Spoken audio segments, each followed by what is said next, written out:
Hello everyone, welcome to the class. நாம் இப்போ பார்க்க போகிறது PGTRB English 2025 Unit 1ல Book of Duchess தான் பார்க்க போகிறோம்.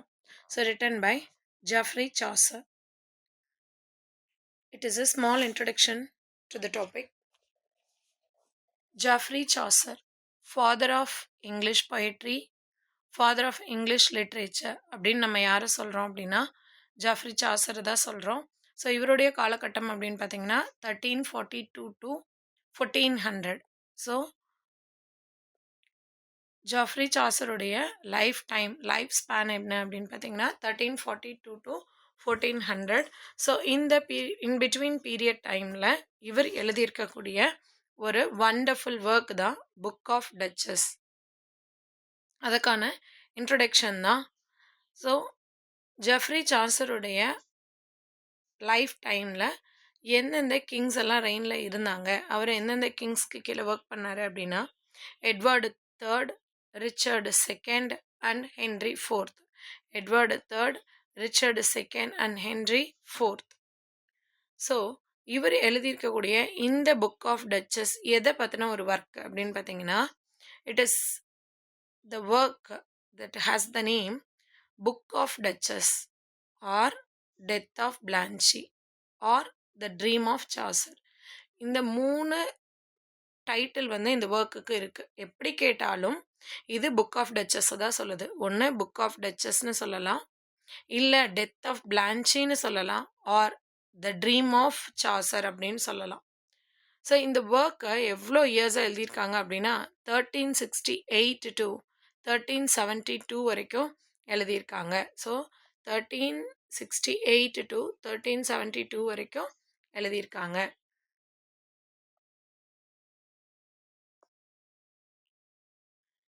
நெக்ஸ்ட் இந்த ஒர்க்கை எப்படி எழுதியிருக்காங்க அப்படின்னு பார்த்தீங்கன்னா ஆக்டோசிலபிக் ரைமிங் கப்லெட்டில் எழுதியிருக்காங்க.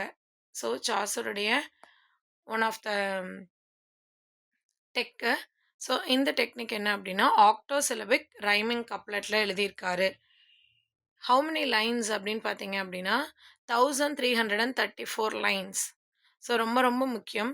ஹவு மெனி லைன்ஸ் இருக்குது இந்த போமில் அப்படின்னா it has 1334 lines. It is a long narrative poem. சரி, இந்த போம் யாருக்காக எதை பற்றி எழுதுனாங்க அப்படின்னா எட்வர்டு 3யோட பீரியடில் இவர் இருக்கார் இல்லைங்களா. ஸோ சன் ஆஃப் எட்வர்டு 3யாக இருக்கக்கூடிய ஜான் ஆஃப் காண்ட் இருக்காங்கல்ல, அவங்களுடைய ஒய்ஃபு பிளான்ச்சி ஆஃப் லான்காஸ்டர், அவங்களுடைய டெத்துக்கு தான் எழுதியிருக்காங்க. இட் இஸ் அன் எலிஜி அப்படின்னு சொல்லி நம்ம பார்க்குறோம். ஸோ எட்வர்டு 3யோட பீரியடில் இருக்கார். எட்வர்டு 3 யார் அப்படின்னு பார்த்தீங்கன்னா எட்வர்டு தேர்டு தான் நம்மளுடைய சாசருடைய பேட்ரனாக இருக்கார். ஓகேங்களா. சாசருடைய பேட்ரனாக இருக்கக்கூடிய Edward தேர்டுடைய son John of Khandu, அவங்களுடைய ஒய்ஃபு பிளான்ச்சி ஆஃப் லான்காஸ்டர், அவங்களுடைய டெத்துக்கு தான் எழுதுகிறாங்க. அவங்களுடைய டெத்து எப்போ நடந்தது அப்படின்னா she is tight on September 12, 1368. September 12, 1368. அதாவது பிளான்ச்சி ஆஃப் லான்காஸ்டர் இறக்குறாங்க. அவங்களுடைய டெத்துக்காக யாருடைய ரெக்வஸ்டின் பேரில் எழுதுறாரு அப்படின்னா Edward 3 and John of Gaunt, இவங்களுடைய ரெக்வஸ்டின் பேரில் தான் இந்த போமை எழுதுறாரு. யாருக்காக அப்படின்னா பிளான்ச்சி ஆஃப் லான்காஸ்டருக்காக. ஸோ இந்த ஒர்க்கை எந்த மாடலில் எழுதியிருக்காரு அப்படின்னா ஓவிடுடைய டேல்ஸில் மெட்டமாஃபோர்சஸ் அப்படின்னு இருக்கிற அந்த டேலை படிச்சுட்டு இன்ஸ்பயர் ஆகி தான் இவர் எழுதியிருக்காரு. ஸோ இது எந்த டேல் போல் இருக்கும் அப்படின்னா ஓவிடோட மெட்டமாஃபோர்சஸ் மாதிரி இருக்குது. ஓகே, இப்போ ஜெஃப்ரி சாசருடைய கண்டெம்ப்ரரிஸாக யார் யாரெல்லாம் பார்க்கலாம் அப்படின்னு பார்த்தீங்கன்னா William Langland, John Gower, John Barbour, Sir John Mandeville, Sir John Wycliffe, Sir Thomas Malory. So இவங்கெல்லாம் நம்மளுடைய ஆத்தனுடைய கண்டெம்ப்ரரிஸாக நம்ம பார்க்குறோம். இதில் poem writers, prose writers, Bible டிரான்ஸ்லேட்டர்ஸ்னு எல்லாருமே இருக்காங்க. William Langland, John Gower, John Barbour, Sir John Mandeville, Sir John Wycliffe and Sir Thomas Malory. Sir Thomas Malory நம்மளுக்கு தெரியும் ஆர்த்தரியன் ஸ்டோரீஸ்க்கு. அதே போல் சர் ஜான் விக்லிஃபும் எதுக்கு இருக்காரு அப்படின்னா பைபிள் ரினைசன்ஸில் அவர் இருக்கார்.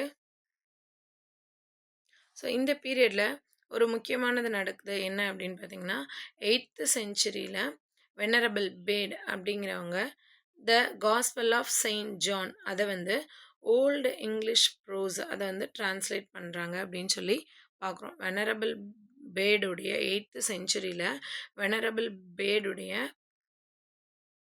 த காஸ்பல் ஆஃப் செயின்ட் ஜான் அதை வந்து ஓல்டு இங்கிலீஷில் டிரான்ஸ்லேட் பண்ணுறாங்க அப்படின்னு சொல்லி நம்ம பார்க்குறோம்.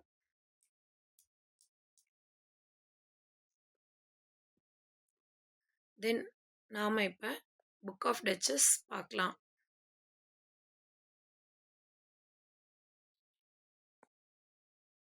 So the book of duchess.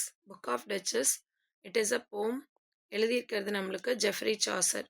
So சாசருடைய இந்த இதுலேயே வந்து 2 ஒர்க் பார்க்குறோம். என்ன பார்க்குறோம் அப்படின்னு பார்த்தீங்கன்னா prologue to the Canterbury tale and the book of Duchess chapters only அப்படின்னு சொல்லி நம்ம பார்க்குறோம். ஸோ புக் ஆஃப் டச்சஸ் போமுடைய சாப்டர்ஸ் மட்டும் நம்ம பார்த்தா போதும். ஆல்ரெடி நம்ம புக் ஆஃப் டச்சஸில் ஹவு மெனி லைன்ஸ் இருக்குது அப்படின்னு பார்த்தோம். தட் இஸ் 1334 லைன்ஸ் இல்லைங்களா? ஸோ 1334 லைன்ஸையும் நம்ம மெமரைஸ் பண்ணணுமா அப்படின்னா இட்ஸ் நாட் நெசசரி. ஸோ நம்ம என்ன பண்ணலாம் அப்படின்னா இந்த போமோட சம்மரி டீட்டெயில்டு சம்மரி மட்டும் நம்ம நல்லா பார்த்துக்கிட்டா போதும். ஸோ சாசருடைய prologue to the Canterbury tale அதோட சீக்குவலாக தான் நம்ம எதை பார்க்குறோம் அப்படின்னா புக் ஆஃப் டச்சஸை பார்க்குறோம். நம்மளோட சிலபஸில் கொடுத்துருக்கிறது சரிங்களா? ஸோ இது வந்து 1368லேருந்து 72 வரைக்கும் எழுதியிருக்காங்க அப்படிங்கிறத நம்ம பார்க்குறோம். ஸோ அபவுட் த போம். ஸோ போமில் என்ன சொல்லியிருக்காங்க, போயம் எதை பற்றினது அப்படின்னு சொல்லி நம்ம இப்போ பார்க்குறோம். ஸோ அப்படி பார்க்கும்போது போம் நம்மளுக்கு என்ன சொல்லுது அப்படின்னா overwhelming evidence suggest that Chaucer wrote the poem to commemorate the death of Blanche of Lancaster, wife of John of Gaunt. So இதுதான் நம்ம ஃபஸ்ட்டே பார்த்தோம். ஜான் ஆஃப் கான்ட்னுடைய ஒய்ஃபாக இருக்கக்கூடியவங்க யார் அப்படின்னா Lancaster, Blanche of Lancaster. So இவங்களுடைய டெத்தை கமமரேட் பண்ணுறதுக்காக சாசர் எழுதினது தான் எது அப்படின்னா the book of duchess.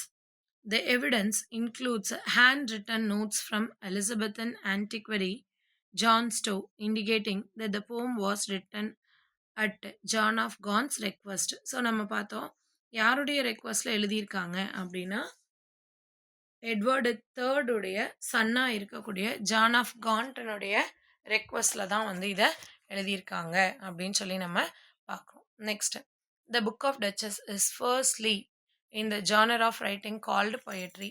Within poetry, it is also a medieval dream narrative. இது ரெண்டையும் நம்ம பார்க்கணும். இனிஷியலாக பார்க்கும்போது இதோட ஜானர் என்ன அப்படின்னு பார்த்தீங்கன்னா போம், போமா, பொயட்ரியா, ப்ரோஸா, ஃபிக்ஷனா, பிளேவா அப்படின்னு பார்க்கும்போது it is initial genre is poetry. Within the poetry, it is also a medieval dream narrative. It is very very important point. Medieval dream narrative. So இது எந்த மாதிரி இருக்குது அப்படின்னா it is a narrative poem medieval period.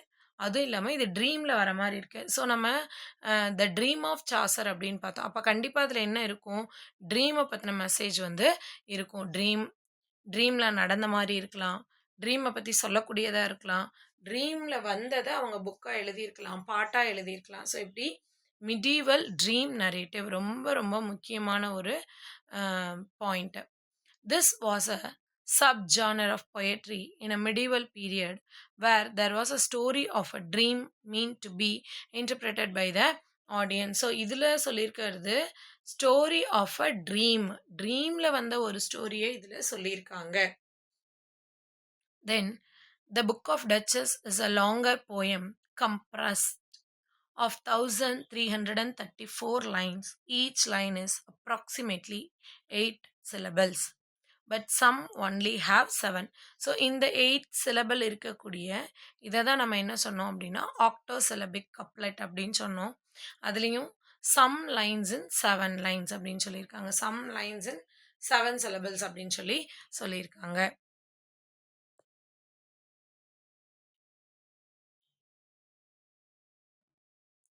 Next பார்த்தீங்கன்னா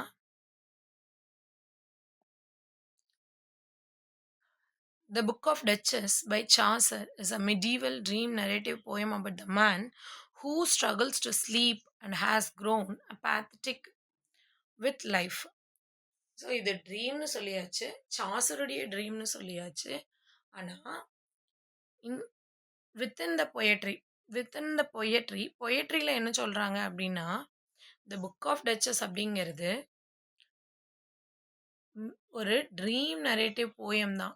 எதை பற்றினது அப்படின்னா a man who struggles to sleep and has grown apathetic with the life. More than 8 இயர்ஸாக ஒரு மேனுக்கு தூக்கமே இல்லாமல் இன்சோமேனியா அப்படிங்கிற ஒரு நோயினால் அவதிப்படுறாரு. ஸோ அப்படி இருக்கக்கூடிய அவருக்கு ஒரு ட்ரீமில் நடக்கக்கூடிய ஸ்டோரியாக சொல்கிறனால தான் it is a dream narrative poem. இது சாசரை பற்றினது கிடையாது. இது சாசர் எழுதி இருக்கக்கூடிய ஒரு மேனுடைய ட்ரீமில் நடந்த ஸ்டோரியாக சொல்லப்படுது. When he finally falls asleep, ஏன்னா அவனுக்கு லாஸ்ட் 8 இயர்ஸாக அவன் வந்து ஸ்லீப்லெஸ் நைட்ஸில் இருக்கான். ஸோ இது ஒரு apathetic in life. When he finally falls asleep after some reading he dreams he meets a knight. So some book படிக்கிறான். படித்ததுக்கப்புறம் அந்த புக்கு தான் எது அப்படின்னு பார்த்தீங்கன்னா மெட்டமாஃபோசிஸ் அப்படின்னு பார்க்குறோம்.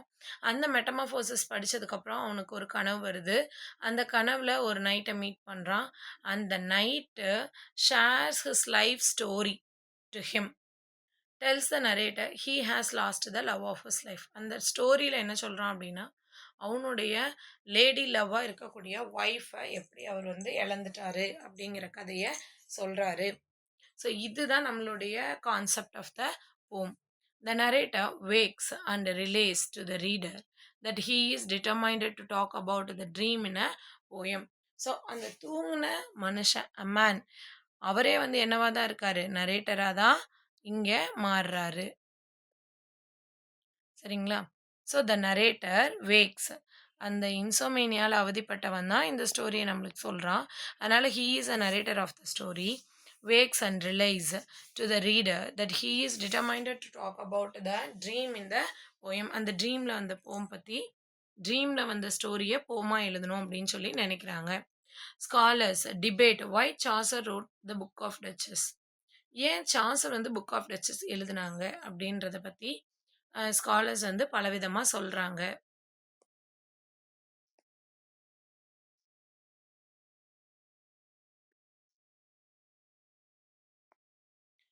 However, there is strong evidence he wrote it for his friend John of Gaunt. So ஒரு ஸ்ட்ராங் எவிடன்ஸ் என்ன அப்படின்னு